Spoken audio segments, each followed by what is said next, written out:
کسی نے لکھا ہے کہ میرا شوہر جو ہے میری شادی کو 12 سال ہو گئے ہیں، ڈاکٹری چیک اپ کروایا ہے تو میں تو بالکل ٹھیک ہوں، لیکن میرا شوہر جو ہے وہ ٹھیک نہیں ہے، نامرد ہے، تو کیا میں ان سے خلو لے سکتی ہوں؟ ہاں لے سکتی ہوں۔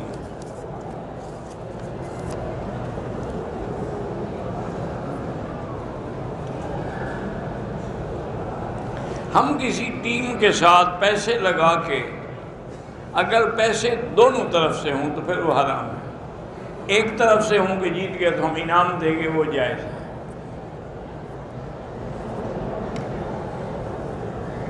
اگر حاجی نے اپنے ملک سے احرام باندھ کے نیت کی لیکن فلائٹ کینسل ہو جائے، احرام کھول دے، بالکل دم دینی پڑے گی۔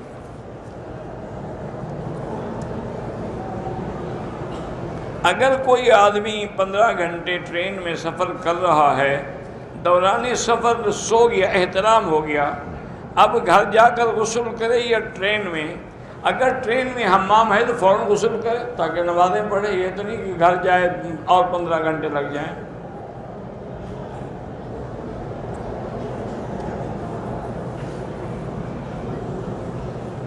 اگر کوئی دوسرے شہر میں رہتا ہے اور وہ 4 دفعہ درود پڑھ کے کسی مردے کو بخشے، انشاءاللہ ثواب ملے گا، باقی اللہ کی مرضی ہے، بخشے نہ بخشے۔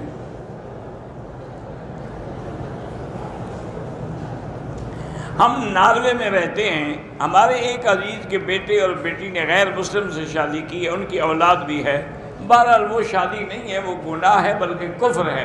کافر سے شادی کرنے سے عورت کافر ہو جاتی ہے۔ وہ اسلام میں آئیں، دوبارہ کلمہ پڑھیں، توبہ کریں، استغفار کریں، آپ 2 رکعت پڑھ کے ان کے لیے دعا مانگیں۔ میرے بھائی کو کینسر ہے، اس کے لیے میں نے کئی دفعہ بتایا ہے وہ آیت لیس لہا من دون اللہ کاشفا۔ مجھے جوڑوں کی تکلیف ہے، علاج کرایا ہے، لیکن شفا تو اللہ کے ہاتھ میں، علاج سے تو کچھ نہیں ہوتا۔ اگر آدمی نے سود پہ پیسہ دیا ہے، اس کا سارا پیسہ حرام ہو گیا، سارا پیسہ تو حرام نہیں ہوگا، جتنا سود پہ لگا ہے وہ حرام ہوگا، اس کی باقی جائیداد تو حرام نہیں ہو جائے گی۔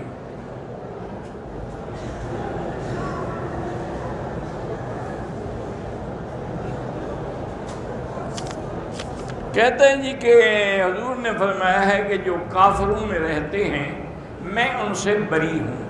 مراد یہ ہے کہ ایسے ملک میں جہاں اسلام پہ عمل کرنا مشکل ہو۔ باقی تمہیں دیوبند والوں سے تکلیف ہے تو تکلیف محسوس نہ کرو، ان کے تو مدرسے میں 6000 طالب ہیں، تو وہاں کون سی ان کو تکلیف ہے کہ وہ دین پہ نہیں چل سکتے؟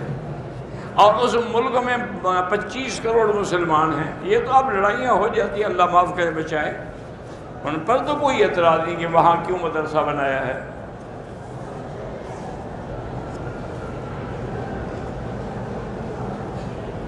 میں چونکہ معلمہ ہوں، درس گاہ میں پڑھاتے ہوئے مغرب کے فرض پڑھتی ہوں، باقی نماز عشاء سے پہلے پڑھتی ہوں، ٹھیک ہے؟ کہتے ہیں کہ بعض لوگ جو تقلید کے مخالف ہیں وہ بھی بڑے فتنہ پیدا کر رہے ہیں، اللہ ان کو بھی ہدایت دے۔ اگر بیوی کا انتقال ہو جائے تو خاوند اپنی بیوی کو غسل دے سکتا ہے، اگر کوئی عورت نہ ہو تو پھر دے سکتا ہے۔ ہمارے ملک میں بھیک مانگنے والے بہت ہیں، اگر وہ پیشہ ور ہیں تو ان کو خیرات نہ دیا کریں۔ فجر اور عصر سے پہلے، فجر سے پہلے، عصر سے بھی پہلے تحیۃ المسجد پڑھ سکتے ہیں۔ دعا کی قبولیت کے لیے جو بھی قرآن میں دعائیں ہیں ساری سبحان اللہ۔ ہم تکلیف میں ہیں، ہمیں کیسے پتہ چلے کہ گناہ کی وجہ سے ہے یا امتحان ہے؟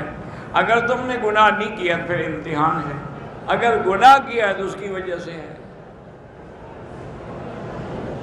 تجدید نکاح کیا ہے؟ اگر پہلے نکاح میں کوئی شبہ ہے تو دوبارہ نکاح کرنا، یہ تجدید نکاح ہے۔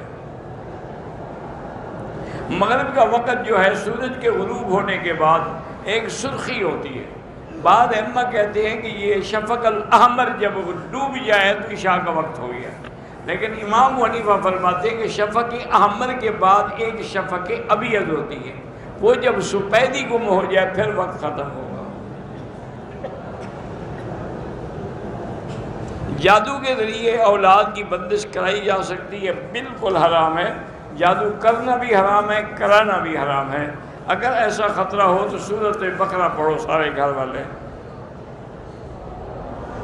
اگر کتا گیلا تھا، کپڑے میں بیٹھ گیا، کپڑا بھی پلیت ہو گیا،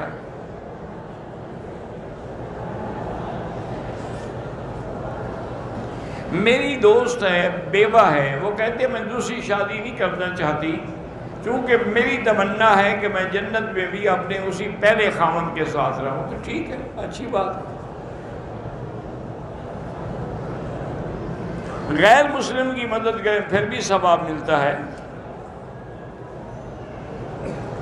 میری شادی کے 5 سال تک میں شوہر کے ساتھ خوش تھی، وہ دوسری عورتوں کے ساتھ تعلق بناتا کہ ہم کو اور بچوں کو بالکل نظر انداز کر دیا، مجھے ہر وقت طلاق کی دھمکی دیتا ہے، 2 رکعت نماز پڑھ کے اللہ سے دعا مانگے اللہ اس کو ہدایت دے۔ میرے بھائی نیاز خان کا آپریشن ہے، اللہ کامیاب کرے اور شفا دے۔ آج کل حمل کے لیے جانوروں کے اندر ایک بیج رکھا جاتا ہے، مجھے پتہ نہیں، میں نہیں بتا سکتا۔ بلی کا جوٹا کھا سکتے ہیں؟ ہاں کھا سکتے ہیں۔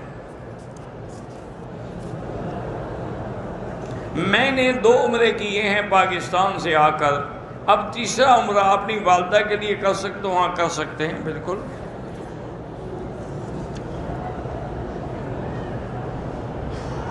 پاکستان میں جو نمازیں قضا ہوئی تھی وہ پوری قضا کریں گے، جو قصر قضا ہوں گی وہ قصر قضا کریں گے۔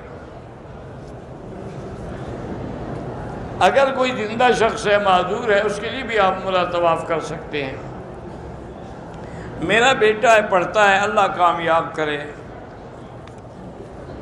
میرے اوپر کفیل نے کیس کیا ہوا ہے، اللہ تبارک و تعالی حق والوں کی مدد کرے۔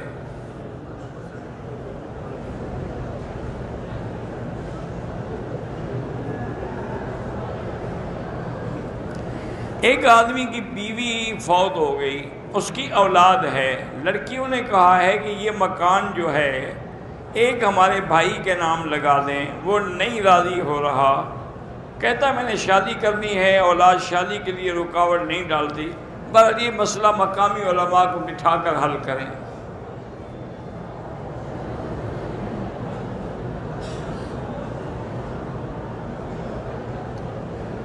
میں نے بیوی کو کہا کہ اگر تم نے خالہ سے بات کی تو طلاق ہے۔ بیوی نے کہا 2 طلاق تو باقی رہ گئی نا، ایک تو گویا کہ ہو گئی، لیکن اس سے طلاق نہیں ہو، اگر وہ بات کرے تو پھر ہوگی۔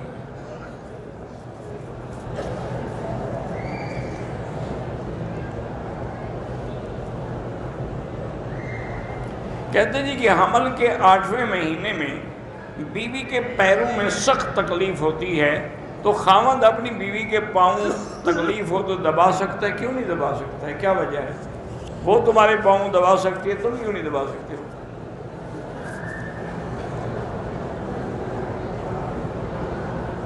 عمرے کی نیت کر لی، احرام نہیں باندھا اور تلبیہ بھی نہیں پڑھا، تو پھر صرف نیت تو نہ ہوئی نا۔ اب جب پاک ہو جائے تو عمرہ کرے۔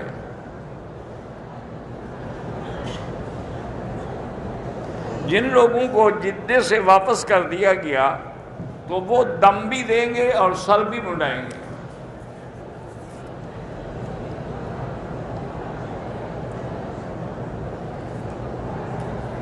کہتے ہیں ایک پٹھان آپ سے ناراض ہے، چلو اللہ اس کو ہدایت دے، بھی کوئی بات نہیں۔ اب ہر بندہ تو راضی نہیں ہو سکتا نا، ویسے اس کو پتہ ہونا چاہیے کہ میری تو ماں پٹھانی تھی، تو میں پٹھانوں سے کیسے ناراض ہو سکتا ہوں؟ میرے بیٹے کی بیوی پٹھان تھی، ہمارا تو اس یعنی قوم سے ایک تعلق ہے۔ بہرحال اگر ناراض ہے تو اللہ ہدایت دے۔ ایک انگلینڈ میں رواج تھا کہ ان کا کوئی بوڑھا بیمار ہو جاتا، وہ ڈاکٹر کو اجازت دیتے، اسے نیند میں سلا دیتے۔ وہ کہتے ہیں کہ یہ پیسفل موت ہو، یہ حرام ہے، ناجائز، جب تک اللہ موت نہ دے، زبردستی کسی کو موت نہ دے، یہ آپ قتل کر رہے ہیں۔ لواحقین کو اجازت دینے کا کیا حق ہے؟ یہ اللہ کا معاملہ ہے، اللہ پاک جب چاہیں گے اس کو موت دیں گے۔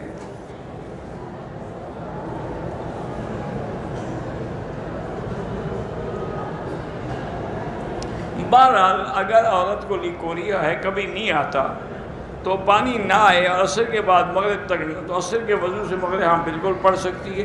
ویسے بھی وہ ایک وضو سے اگلی نماز تک وقت گزار سکتی ہے۔ نماز جنازہ میں اگر امام ایک سلام پھیرے تو میں ایک کی بھی اجازت ہے، دو کی بھی اجازت ہے۔ اگر بیوی علیحدہ گھر مانگے اور ساس یا سسر نہ دیں تو شوہر کے بس میں ہو تو دے لے، اور نہ ہو تو مجبوری ہے۔ بیوی کی مرضی کے بغیر شوہر دوسری شادی کر سکتا ہے۔ میری بیوی میرا اور بچوں کا خیال تو رکھتی ہے لیکن نماز کی پابندی نہیں کرتی۔ سب سے بڑا گناہ تو نماز ہے، کیونکہ بعض ائمہ کے نزدیک نماز چھوڑنے والا اب مرد ہو یا عورت، وہ کافر ہو جاتا ہے۔ جب کافر ہو گیا تو نکاح ہی نہ رہا، اس کو بہت توبہ کرے، استغفار کرے اور پابندی کرے۔ بیر شفا کے بارے میں کیا شفا ہے اور کیا عقیدہ رکھا جائے؟ لڑکی کے والدین راضی ہیں، لڑکے کے والدین راضی نہیں ہیں تو بہرحال استخارہ کرو، اگر خیر ہو تو شادی کرو ورنہ نہ کرو۔ میں ڈرائیور روز سفر میں ہوتا ہوں، آپ جب تک سفر میں رہیں گے نماز قصر پڑھیں گے، چاہے ساری زندگی سفر میں ہو۔ آپ دیکھا نہیں بحری جہاز میں جو ملازم وہ 6 مہینے سفر میں ہوتے ہیں۔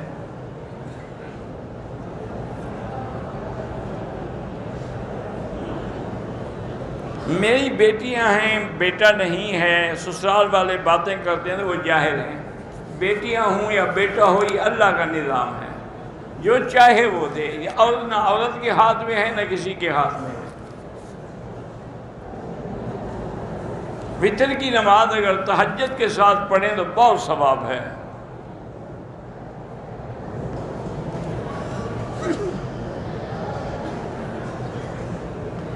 بہرحال کہتے ہیں جی کہ میری عمر جو ہے وہ تو 28 سال ہے، 3 بچے بھی ہیں، شادی کو 10 سال ہو گئے، لیکن اب میں بیوی کے حقوق ادا نہیں کر سکتا، تو اپنا علاج کراؤ۔ 28 سال کا آدمی تو جوان ہوتا ہے۔ آمین زور سے کہیں تب بھی جائز ہے، لیکن افضل یہ ہے کہ آہستہ کہیں۔ 3-4 گھنٹے کے بعد حل کرایا تو کچھ خیرات کر دیں، 10-20 ریال۔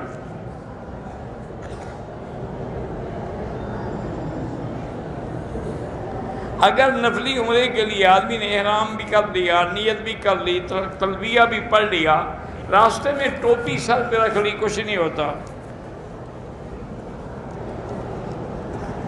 کسی خاص خوشی یا غم کے موقع پر اپنی کزن سے بات کر سکتے ہیں، ہم بالکل پردے سے کر سکتے ہیں۔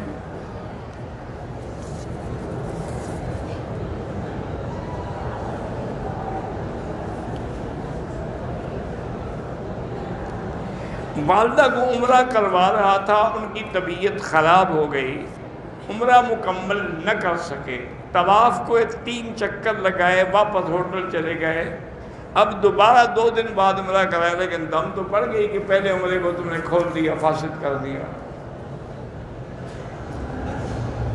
اگر کوئی صفا کے بجائے مروہ سے شروع کرے ادا نہیں ہوتی، دوبارہ کرے۔ نمازی کے آگے نہ گزریں۔ اگر کسی کو بد نظری عورتوں کو دیکھتے دیکھتے طواف میں بھی احتلام ہو جائے تو باہر نکل جائے، غسل کرے اور توبہ کرے۔ ہندوستان مہاراشٹر میں اجتماع ہے دین کا، اللہ کامیاب کرے۔ عورتوں کا حجر اسود کو بوسہ دینا ضروری نہیں ہوتا ہے، دور سے اشارہ کر دیں۔ عورت اگر خاوند کی بے عزتی کرے تو بہت بڑا گناہ ہے۔ طواف کی نفل جو ہے وہ نفل نہیں ہے، وہ واجب الطواف ہے۔ نفلی طواف بھی جب شروع ہو جائے تو واجب ہو جاتا ہے۔ عمرہ بھی زندہ کر سکتے ہیں، 12 ہم طواف مرنے اور 4 مرنے والے اور زندہ کے بالکل کر سکتے ہیں۔ اگر ہم نے 2 3 4 طواف اکٹھے کر دیے تو بعد میں 2 رکعت سب کی پڑھ لیں۔ بہرحال یہاں جو مرغی آتی ہے باہر سے اس کا کوئی اعتبار نہیں، البتہ جو مرغی سعودی عرب کی ہے یا مسلمان ملک کی وہ حلال ہے۔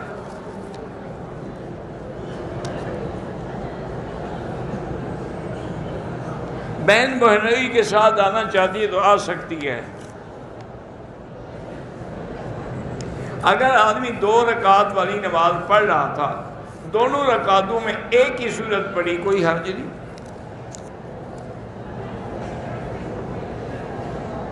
میرے کمرے میں کچھ ساتھی ہیں جو نماز نہیں پڑھتے، آپ اس کو پیار سے سمجھائیں، نہ سمجھیں تو پھر اللہ کو جواب دیں گے کہ حرم میں آ کر بھی بے نمازی رہیں۔ میری بیٹی بیمار ہے، اللہ شفا دے۔ شیعہ سنی کا نکاح نہیں ہونا چاہیے۔ اگر کسی پہ دم لازم ہے، ادھر نہیں دیا، پاکستان سے جا کر بھی پیسے بھیج کے کرا سکتا ہے۔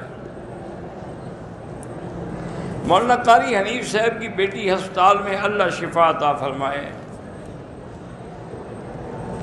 طواف کے بعد 2 رکعت اگر ہم حتیم میں پڑھ لیں بالکل ٹھیک ہے۔ جہاز میں بیوی کی طبیعت خراب ہو گئی، عمرے کی نیت نہیں کی، جدے میں 5 دن ہسپتال میں داخل رہی، کپڑے تبدیل کیے، جدے سے دوبارہ نیت کر کے عمرہ کیا ٹھیک ہے؟ کہ وہ معذور تھی اور پھر جدے میں رہ گئی۔ میرے بچے حافظ قرآن ہو رہے ہیں الحمدللہ، اللہ کامیاب کریں، ان کو کہیں کہ رب اشرح لی صدری کی آیت پڑھا کریں۔ کوئی آدمی منشیات کا کاروبار کرتا ہے، ان کے پیسوں سے عمرہ کرتا ہے، حرام مال سے عمرہ کرو تو قبول نہیں ہوتا۔ بیوی کے شوہر پہ حقوق یہ ہیں کہ شوہر اس کی عزت کی حفاظت کرے، اس کے نان نفقے کا انتظام کرے، بیوی کے جو ہے کہ خاوند کی فرما برداری کرے اور خاوند جو حکم دے تعمیل کرے، گھر میں نہ ہو تو اس کی عزت کی حفاظت کرے۔ میرا لڑکا جرمن پڑھنے جانا چاہتا ہے، جا سکتا ہے۔ میری شادی 8 سال ہو گئے، اولاد نہیں ہے، چیک اپ کرائیں پھر دعا کریں۔ خانہ کعبے پہ کسی کا نام لکھنا بالکل منع ہے۔ مرد اور لاگو ہو